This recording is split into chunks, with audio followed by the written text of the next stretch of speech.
എന്തിനേയും ഒറ്റയ്ക്ക് നേരിടാൻ പഠിക്കുക. കാരണം കൂടെയുള്ളവർ ഏത് നിമിഷം വേണമെങ്കിലും മാറാം.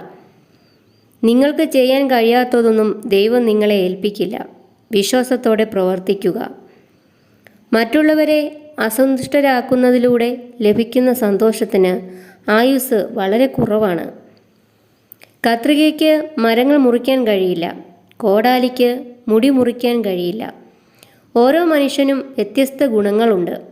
ഒരാളെ മറ്റൊരാളുമായി താരതമ്യം ചെയ്യാൻ കഴിയില്ല. ചിലരെ ഓർക്കുമ്പോൾ തന്നെ സന്തോഷമാണ്. ഒന്ന് ഓർത്തു നോക്കൂ, നമ്മൾ ആരുടെയെങ്കിലുമൊക്കെ സന്തോഷമാണോ? തെറ്റ് ജീവിതത്തിൻ്റെ ഒരു പേജാണ്. എന്നാൽ ബന്ധം ഒരു സമ്പൂർണ്ണ പുസ്തകമാണ്. അതുകൊണ്ട് ഒരു പേജിനു വേണ്ടി മുഴുവൻ പുസ്തകവും നഷ്ടപ്പെടുത്തരുത്. സ്വന്തം അനുഭവത്തിൽ നിന്നാണ് നാം പലരെയും മനസ്സിലാക്കേണ്ടത്. അല്ലാതെ മറ്റൊരാളുടെ നാവിൽ നിന്ന് നാം ആരെയും മനസ്സിലാക്കാൻ ശ്രമിക്കരുത്.